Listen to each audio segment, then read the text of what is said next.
Hey guys, in this video we are going to be talking about the functional groups of acetals and their role in carbohydrates.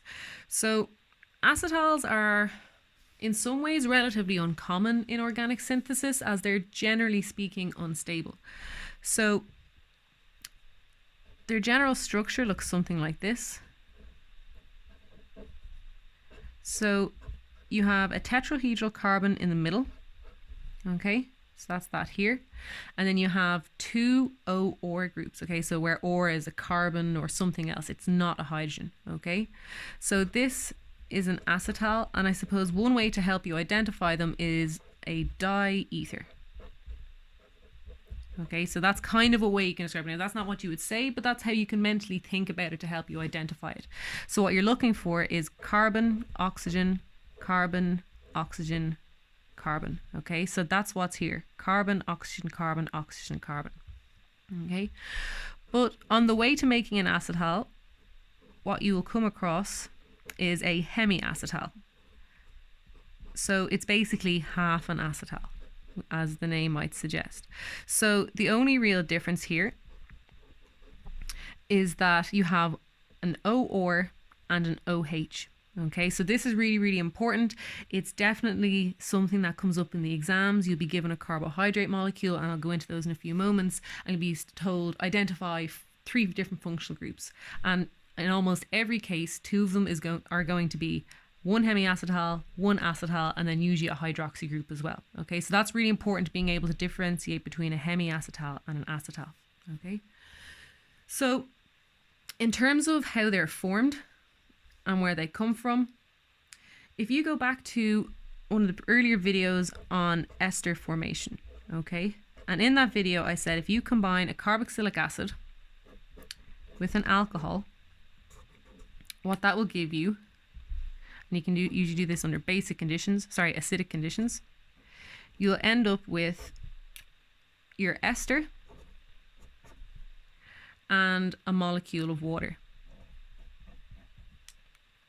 Okay, and I've color coded this so you can see where everything comes from. So overall what's happening is this OH is acting as a leaving group.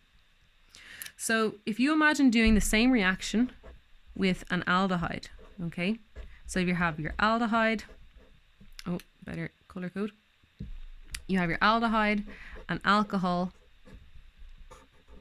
and acidic conditions, what will happen is you'll end up with this structure instead.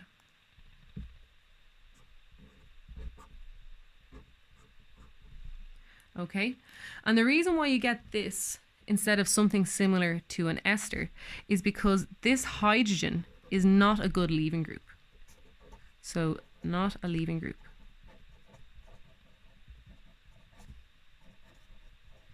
So in the case of your ester, you have an OH, and if you protonate that, you make a water molecule. In this case, you don't have a leaving group, you don't have an OH. So if this was a chloride, or you have, say, an ester, or you have anything here other than a hydrogen, basically, you can make that group leave relatively easy given the certain conditions. But a hydrogen is very difficult to try and remove.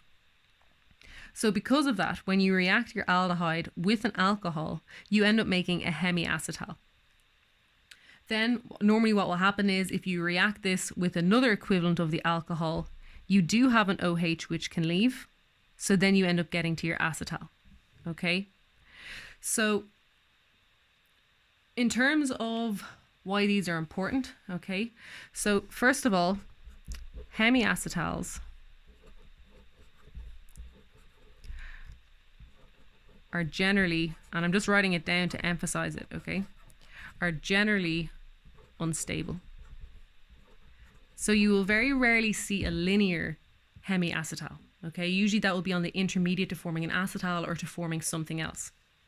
However, if you take a sugar molecule, so if you take glucose, which is one of the most common sugar monomers you can have, if you draw it, so I'm going to draw it in a weird way. So this is what glucose looks like when you draw it the way you typically draw molecules in organic chemistry, okay? So with zigzag bonds and your dashes and wedges, Okay, but what's more common in sugar chemistry or carbohydrate chemistry are Fischer projections. Okay, so it's just because it's a little bit faster and it can be a little bit more clear to see what's going on.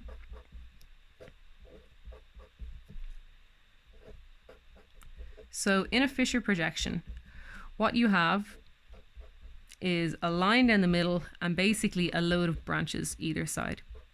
Okay, so you don't always draw on the hydrogens, but I've just drawn them for clarity. So this would be carbon 1, carbon 2, carbon 3, carbon 4, carbon 5, and then carbon 6 down the end. Okay, so generally speaking, you don't tend to find sugars that are in this form. Okay, you'll always find a small amount of it, but sugars actually prefer to be in a cyclic conformation. So what happens is, even though it looks like this oxygen and this carbonyl are far apart from each other, you have to remember that if you take this one here where it's all zigzaggy, all of these bonds are single bonds, so they can freely rotate.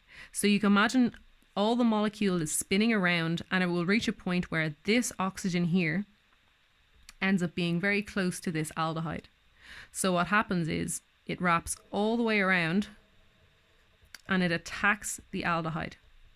Okay, so then that will break that double bond. So what you end up, and the same thing you can imagine here if you want to draw it in the Fischer projection, this OH comes around and it attacks that carbonyl. So what you end up with is a cyclic molecule with all those OHs sticking off.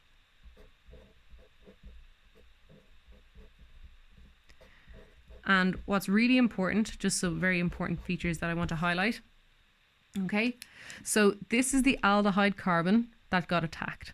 Okay, so this oxygen is going to be part of the ring. So this oxygen here, okay, is this oxygen here. Okay, and then this carbon that was part of the carbonyl originally is carbon 1. So this oxygen that's attached by a wavy line, and I'm going to be doing another video that will explain what this means. So this oxygen corresponds to the aldehyde oxygen, okay? Because what happens is when this oxygen attacks the carbonyl, the double bond breaks and it picks up a H+. So that's this part here. So if I circle that in green just to make it clear, that's where that oxygen comes from. And then all the other oxygens are just the oxygens that were already attached to this carbon chain. So if this is carbon 1, this is 2, 3, 4, 5, and 6. Okay, so hopefully you can see where all of the different branches, those extra OHs come from. Okay, so whether or not the OH goes up or it goes down depends on whether or not it's on the left side or the right side of the molecule when you draw in the Fischer projection. Okay, and for right now that isn't very important. But even though this is a hemiacetal, and I've said they're generally unstable, when it comes to sugars and cyclic acetals in general, they're usually very stable. So what happens is this can go back and forth all the time. So the lone pair on this oxygen can come back in here and then break that bond, so it goes backwards. So you constantly have this kind of equilibrium where the ring is opening to form the linear sugar, but then it's recyclizing again to give you the cyclic sugar. And in the vast majority of cases, you have way, way more of the cyclic form than you do of the linear form, because this is actually quite stable. Okay, so I will be doing an entire video on carbohydrates and polysaccharides such as starch and cellulose. So if it's not immediately clear to you right now about how you form the cyclic structure, don't worry about that. We'll be doing it again. But I just wanted to emphasize that as pretty much being the most important example of acetals and hemiacetals in organic chemistry. So if you're enjoying this video, I hope it was informative, and I hope you will look to the next video to see a little bit more about carbohydrates.